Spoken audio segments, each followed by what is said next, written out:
Baru kali ini saya ikutan live kayak gini, tapi saya udah dengerin dari beberapa hari, cuman mungkin nggak utuh ya Pak ya, jadi baru sepotong-sepotong dari forum ini gitu. Cuman kalau memang ada pertanyaan-pertanyaan yang bisa saya jawab sepengetahuan saya sejak saya kecil ya Pak ya, karena Nah, ibunya Resa itu, Mama Ratih itu adalah tante saya. Jadi dia adik keenam dari mama saya. Mama saya nomor satu, Tante Ratih nomor enam. Kemudian mohon maaf sebelumnya eh, saya potong Bunda Bunda Farah. ya Bunda Farah ya ini sepupu dari pihak pihak Ibu Rati atau dari suaminya? Bu Ratih. Oh, Bu Bu Ratih. Ratinya. Oke, monggo. Betul. Jadi Dilanjut. saya bukan sepupu Bu Ratih, tapi saya ponakan Bu Ratih. Jadi ibu saya Hmm, adalah anak nomor satu, Bu Ratih anak nomor enam. iya, Gitu. Jadi iya. karena kami keluarga besar semuanya di Banyuwangi, saya sejak kecil sudah tahu bahwa apa namanya ada proses penitipan itu. Kami yang dari pihak Tante Ratih tahu. Tapi kalau tadi disebutkan bahwa apakah Enrico tidak tahu bahwa itu bukan anaknya Tante Ratih, sepertinya memang tidak tahu Bapak, karena Enrico itu sejak kecil sudah, jadi sebelum Resa lahir, kayaknya Enrico itu sudah ada di Australia, Bapak. Nah, itu kan, iya betul betul. Lanjut, lanjut, lanjut. Jadi, untuk mengetahui bahwa Tante Ratih hamil atau apa, sepertinya Enrico nggak tahu gitu. Jadi taunya tiba-tiba anak ini ada, dan kejadian yang disampaikan oleh Enrico bahwa saya tahu Resa adalah anak dari Denada itu memang bulan Juni tahun lalu, Bapak, 2025. Oke. Nah, pada saat itu, jadi kejadian yang dirunutkan tante saya di podcastnya Bang Densu itu menurut saya pribadi ya Pak, maaf ngomongnya Ya. pelan-pelan ya, baik-baik. Jadi gini, Nggak jadi apa-apa. alon-alon bukan Tante Ratih yang hamil, betul, bukan Tante Ratih yang hamil. Ya, jadi kejadian yang di Densu itu ada pemicunya. Yang pertama adalah Tante Ratih dan Om Dino tadinya itu memang berkecukupan. Berkecukupan di sini bukan berlebihan ya Bapak, tapi adalah uang untuk hidup dari usaha mereka. Kemudian jadi mereka itu nggak terlalu apa ya, nggak terlalu hitung-hitungan yang luar biasa gitu loh Pak untuk dititipi Resa itu gitu ya. Ya disekolahkan semampunya, kemudian semua disupport tapi ya semampunya. Nah pada saat ya kok ngos-ngosan kayak dikejar orang, bukan, karena bibir saya habis operasi jadi Oh, agak berat ngomongnya, tapi nggak apa-apa saya iya. ceritain aja. Nggak apa-apa Bunda, Nggak usah nggak apa-apa. pelan-pelan. Nah kemudian 2 tahun 2020 itu kan COVID, semua usaha tutup. Nah di tante saya itu kan punya biliar, otomatis ya langsung ambruk lah ya gitu ya, punya biliar dan karaoke gitu. Jadi otomatis semua tempat hiburan tutup dan semuanya. Nah sejak itulah untuk membangkitkan kembali usaha itu sangat sulit gitu. Nah mulai itu Pak 2020 apa itu ya semua udah berantakan lah gitu untuk naik lagi. Saya rasa juga semua orang berjuang dengan posisi yang sama gitu. Nah, itu Bu Emil masih ada, kemudian skema-skema kayak misalnya tante saya itu beli Brio, tapi dia nyicil, ternyata namanya siapa, benar Pak, memang mereka itu kecenderungannya seperti itu Bapak, seperti itu, tipikal karakternya itu begitu. Saya rasa orang Banyuwangi paham. Kemudian soal Avanza. Nah, ini mungkin ada pembetulan ya Pak ya. Jadi Ya. DP 20 juta itu yang kemarin kami diinformasikan itu dari salah satu keluarga mereka gitu. Jadi bukan bukti konkret ya Pak. Nah, kalau bukti konkretnya itu hanya berupa tagihan dengan sekian dengan cicilan yang sudah berjalan sekian, tapi di situ hanya ada pokok hutang. Jadi tidak ada DP berapa. Oleh sebab itu informasi bahwa DP hanya diberikan 20 juta itu dari keluarga mereka juga gitu loh Pak. Jadi kita nggak ngelihat bukti fisiknya ya Pak gitu. Nah kemudian kemarin kayaknya Bang Muhammad klarifikasi lewat Lambe Turah bahwa DP-nya 105. Oke, kami terima aja lah sepanjang nanti juga itu bisa ada pembuktian ya Pak. Gitu. Tapi yang jelas kadang-kadang memang berat untuk menyicil setelah COVID. Yang saya tahu adalah mobil itu dicicil sejak 2024 Oktober. Ada ininya, ada tagihan-tagihannya. Tetapi apakah mobil itu baru, mobil itu tipenya apa? Kami semua gelap Pak, nggak tahu karena surat-suratnya bukan kami yang megang, gitu. Nah belakangan kami tahu bahwa itu memang atas nama Bang Muhammad, gitu Pak. Nah pada saat konfliknya itu memang tahun lalu itu memang si Papa Dino ini atau om saya ini Pak, atau suaminya Bu Rati, itu sakit Pak. Sakitnya itu harus dirawat di Jakarta itu selama kurang lebih 1 tahunan gitu Pak. Jadi makin tiris kan Pak, kalau kepembiayaan gini kan, kalau udah ada yang sakit gini, maka semua itu ke Jakarta untuk pengobatan itu. Nah, si Resa ditinggal sendirian di tempat dia nginep itu, yaitu memang di gudangnya, gitu ya Pak. Nah, karena Resa itu juga pekerjaannya hanya, mohon maaf, di warung Madura itu ya Pak, itu benar sekali.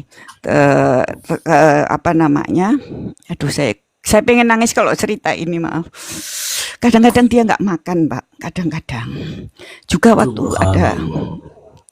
waktu ada Bu Emil masih hidup, dia juga sering banget telepon, "Ma, aku belum makan." Itu karena memang dia tidak berani untuk minta ke yang seharusnya neneknya tadi ya Pak. Itu kami tahu Pak. Tapi Resa memang tidak mau datang ke rumah saya, mungkin malu atau apa gitu ya Pak. Kan kami juga punya keluarga. Saya tinggal di Jakarta Selatan Pak, tapi adik-adik saya keluarga besar itu di Banyuwangi semua gitu. Mungkin dia malu untuk datang ke rumah kami atau gimana. Jadi yang ditelepon mamanya yang di Jakarta. Nah mamanya itu ya mungkin panik atau apa ya Pak gitu.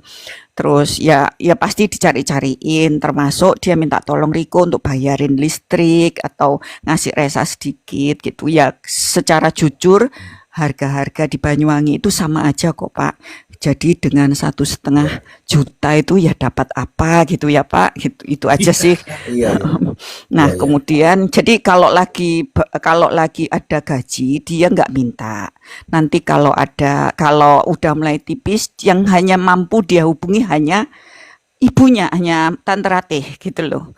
Bahkan ke kakaknya aja dia nggak minta gitu. Nah untuk itu mungkin Tante Ratih berinisiatif untuk minta tolong gitu, karena kan di situ itu listriknya kan termasuk rumah besar yang di depan ya Pak ya, yang nggak ditempati itu loh Pak gitu. Jadi minta tolong ke Riko, tapi Rikonya bilang bahwa dia nggak punya Denada nggak punya uang. Dia bilang begitu Pak. Ini benar, Mbak Dena itu nggak punya uang, dia bilang gitu. Ya ada sih, dia bilang bahwa Mbak Dena itu juga pinjam aku gitu Pak. Jadi ya kami kan nggak bisa ngecek apakah itu benar atau enggak ya. Yang jelas waktu itu Bang Rikonya bilang begitu. Kemudian Bang Riko juga marah karena Resa telat membayar cicilan gitu loh Pak. Telat bayar cicilan. Akhirnya tante saya posisi di Jakarta, ditelepon sama Riko, ini kenapa kok mobilnya Muhammad ini ada di Banyuwangi dipakai Resa. Dia bilang gitu. Jadi dia menanyakan kenapa mobil atas nama Muhammad kok dibawa Resa, tapi tidak dibayar. Intinya gitu. Karena kan waktu itu lagi susah semua. Terus Tante Ratih nggak kuat karena anak itu sudah beberapa hari sebelumnya udah kesulitan untuk makan atau listrik gitu ya Pak. Nggak kuat, akhirnya bilang udahlah nggak tahu, karena kan posisi Riko saat itu nggak tahu bahwa ini anaknya Denada ya Pak gitu. Jadi, Iya. jadi dia bilang, udahlah aku nggak tahu kamu telepon Putri. Dia bilang Putri itu adalah istrinya Pak Ronald, anaknya tante saya nomor satu. Jadi kakaknya Resa Oh, gitu ya. Karena tante Rati ini nggak iya, berani iya. ngomong gitu loh. Sebegitu tante Hmm. tante saya itu ngelindungi dari orang lain ya Pak gitu. Iya, Terus iya, iya. apa namanya? eh, saya nggak tahu apakah Riko telepon ke Putri atau tidak. Tapi yang jelas setelah itu Riko tahu gitu. Riko tahu, nah kondisi semakin buruk karena mungkin ada debt collector dan sebagainya datang ke tempat Pak Muhammad, yang Bang Muhammad ini ya mungkin ya Pak ya, mungkin Iya, iya, iya. semakin buruk. Akhirnya datanglah somasi ke tante saya di rumahnya. Waktu itu tante saya udah pulang di Banyuwangi. Hmm. Datang polisi dua, Pak. Ini polisi dua Oh, sama debt collector sama bawa uang, sama bawa surat somasi.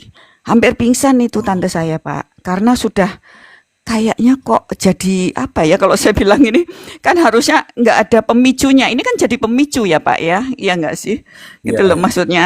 Kenapa kok disomasi langsung gitu loh? Apa nggak bisa diomongin baik-baik atau gimana gitu ya? Iya, iya. Nah, karena tante saya shock, maka ya Ronald otomatis marah dong, Pak. Gitu loh. Maksudnya menantunya ini yang sudah menahan ya 24 tahun lah boleh dibilang Pak, kami termasuk saya dan mama saya, terus kakak-kakaknya Bu Ratih ini semua kan nahan Pak gitu loh. Iya, Nah, iya, iya. setelah itu apa namanya? Ya pokoknya tante saya itu hampir kolaps gitu. Setelah itu dimasukkan ke pengadilan. Kami juga nggak tahu itu dimasukkan ke pengadilan. Kami keluarga besarnya itu nggak tahu. Baru setelah mediasi kedua, kalau nggak salah itu wartawan mulai tahu gitu loh Pak. Nah Iya. ternyata setelah itu ada mediasi ketiga tetap nggak datang. Ya selanjutnya mungkin semua orang sudah tahu. Satu lagi, Iya. kenapa orang selalu bilang gini, kenapa 24 tahun baru bicara sekarang? Setiap orang pasti berpikir seperti itu ya Pak ya, gitu loh. Seolah-olah kami Iya. ini menuntut pembiayaan apa ya, bayar di belakang gitu loh Pak. Kayak saya kan nganggapnya gitu ya. Kenapa kok diem aja Iya. dari dulu gitu. Gini Pak posisinya ya Hmm. Pak. Eh Keluarga Bu Emil ini memang keluarga yang berbeda dari kita orang-orang yang biasa. Mereka kan Hmm. artis ya Pak, kita orang biasa. Secara Iya. cara berpikir kita adalah orang yang normal. Tetapi mungkin buat seorang artis, pride itu kan luar biasa banget. Kebanggaan itu adalah hal yang harus dijaga gitu ya Pak. Nah, kami Betul. tidak speak up karena masih ada tante kami di lingkungan kecil itu. Benar nggak Pak? Kalau kami Betul, speak betul. up, tante kami bisa diapakan. Itu kan pikiran kami Pak. Iya kan? Hmm. Karena ada di dalam Ya. circle mereka. Dan tante kami adalah tipe yang tidak bisa membela dirinya sendiri. Gitu Pak. Hmm. Jadi semua sebenarnya menahan sabar gitu. Menahan sabar dari dititipi Resa dan sebagainya. Terus beberapa kali memang kalau ada acara memang diadakan di rumah saya, acara besar-besar ya, ada yang menikah, ada apa-apa gitu. Ya memang saya pribadi ngelihat Resa itu selalu di luar gitu loh. Selalu di luar saya pikir oh mungkin anak ini anak remaja yang nggak mau kumpul gitu aja kan, kayaknya kalau sama cewek-cewek gimana gitu ya Pak, ibu-ibu gitu ya. Saya tadinya mikir Iya, kayak iya. gitu. Nah, pas saya antar ke tempat densu itu Pak, saya penasaran banget karena memang saya yang nyupir, saya yang antar, saya yang jemput mereka bandara 2 hari itu Iya, iya. sampai saya kembalikan mereka ke bandara lagi. Itu saya tanya Oh, Resa, eh kenapa coba kamu aku nanya, kenapa setiap kali ada acara lebaran atau apa yang nikahan kamu selalu di luar? Kemudian dia bilang, Mbak, ini maaf ya Mbak ya, dia bilang, eh aku ini kalau lihat tante lain, ini misalnya ya Mbak ya, ini contoh lah kalau Mbak nggak ngerti. Aku kalau lihat tante lain nyium anaknya atau meluk anaknya, aku itu sesek langsung Mbak gitu. Jadi aku lebih Masya baik nggak Allah. lihat, aku di luar aja. Nah itu saya kena banget Pak, itu saya kena banget waktu dia ngomong kayak gitu. Hmm. Dan ternyata memang Hmm. dia tidak pernah bercerita soal hal-hal yang kecil seperti itu ke orang lain gitu loh. ya. Nah, kemudian saya juga baru nanya beberapa hal lah ke dia ya Pak. Jadi contohnya misalnya, terus kamu itu WA-an enggak sama mamamu, sama ibumu? Enggak, dia bilang enggak. Pernah ngasih uang enggak? Pernah Mbak, katanya. Kapan? Waktu habis nguburin Bu Emil, gitu ya Pak. Mungkin sudah berseliweran di FYP. Semua orang pasti ngelihat Resa itu, betapa Resa itu yang ngangkat, yang nguruk, yang nyari yang nimbun, itu kan kelihatan banget dia hampir pingsan itu saking ininya ya, saking shocknya. Video TikTok saya, Bunda. Betul, padahal di belakangnya ada Kaisar, ada Muhammad, ada Kaisar dan Muhammad kayaknya yang saya lihat itu. Enrico saya nggak lihat gitu. Tapi menurut saya nggak yang kecil-kecil kayak gitu kan nggak mungkin dibohongin gitu. Jadi maksudnya wajah kan nggak mungkin bisa dibuat-buat gitu ya buat saya gitu ya, kalau wajah lagi sedih kayak Resa gitu. Jadi ya itu contoh-contoh kecilnya aja. Dan ini saya ngomong demi Allah ya Pak, ini saya sendiri. Betul. Ini saya pernah, demi Allah ini Pak, saya pernah mengantar Resa dan tante saya. Waktu itu dia sekitar SMP kalau nggak salah ya Pak. Dia datang ke Jakarta. Kemudian sama tante saya ya Pak, kan ada nikahan keluarga di Jakarta. Keluarga kami maksudnya, bukan keluarga Bu Emil. Kemudian mereka menginap di rumah saya gitu. Rumah saya Pejaten Timur Bapak. Rumah Denada itu Pejaten Barat. Pejaten Barat. Jadi kami hanya selisih 3 kilo gitu ya Pak.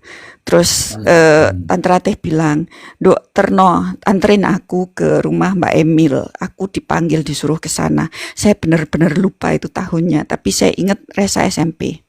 Saya bawa naik mobil bertiga itu, saya tante sama Resa gitu. Aku ikut kata Resa. Ikutlah. Kayaknya Resa itu udah feeling kalau ini ibunya gitu ya Pak.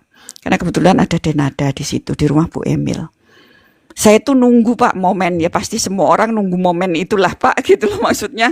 Saya sendiri kan nggak pernah ngelihat mereka dalam jarak berdekatan gitu. Ya cuma jarak 2,5 meter. Ini anak waktu itu masih ganteng banget ya Pak gitu, karena masih SMP kelihatan banget gitu, ganteng gitu. Dan menurut saya nggak ada cacatnya saat itu gitu loh. Saya pikir kalau itu anak saya beruntung gitu. Itu ya Pak.